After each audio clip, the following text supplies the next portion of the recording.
வணக்கம். இரவு நேர பிரதான செய்திகளின் ஊடாக நர்மதா சிறையில் முதலில் தலைப்பு செய்திகள். எல்லையில் விபத்துக்குள்ளான பேருந்தினை ஆய்வு செய்யும் பணி நாளை. சாரதிகளுக்கு போக்குவரத்து காவல்துறையினர் விடுத்துள்ள அறிவுறுத்தல். விவசாயிகளின் பிரச்சினைகளை விரைவில் தீர்க்குமாறு உரிய அதிகாரிகளுக்கு ஜனாதிபதி அறிவுறுத்தல். பதவி விலகினார் ஜப்பான் பிரதமர். இனி விரிவான செய்திகள்.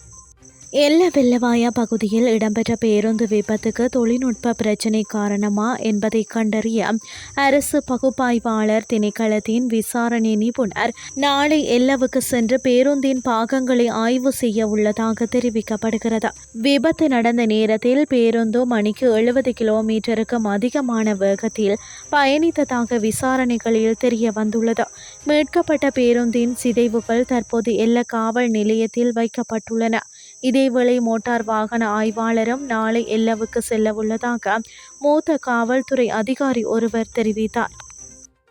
மலையகத்தில் உள்ள பிரதான மற்றும் சிறு வீதிகளில் பயணிக்கும் போது அவதானத்துடன் செயற்படுமாறு போக்குவரத்து காவல்துறையினர் அறிவுறுத்தல் விடுத்துள்ளனர். தற்போது நுவரேலியாவில் உள்ள சுற்றுலா தலங்களை பார்வையிடுவதற்கு ஏராளமான சுற்றுலா பயணிகள் வருகை தந்துள்ளதாக தெரிவிக்கப்பட்டுள்ளது.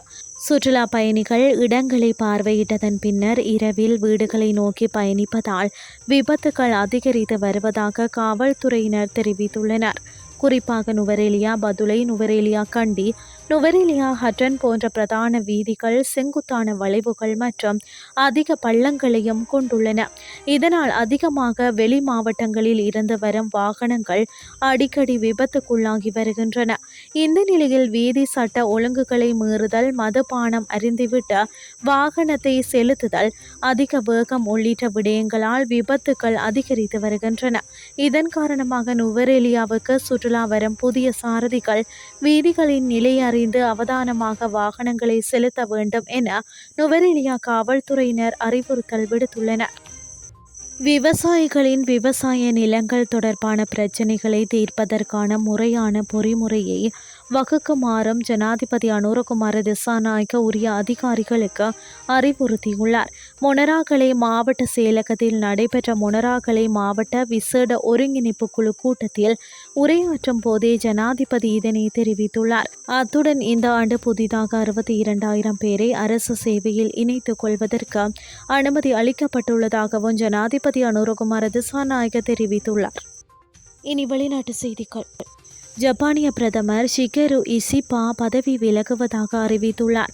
ஆளும் லிபரல் ஜனநாயக கட்சியின் பிளவை தவிர்ப்பதற்காக அவர் இந்த தீர்மானத்தை எடுத்துள்ளதாக சர்வதேச ஊடகங்கள் செய்தி வெளியிட்டுள்ளன. இத்துடன் செய்திகள் யாவும் நிறைவடைகின்றது. அடுத்த காலை 8:30 எதிர்பாருங்கள். நன்றி.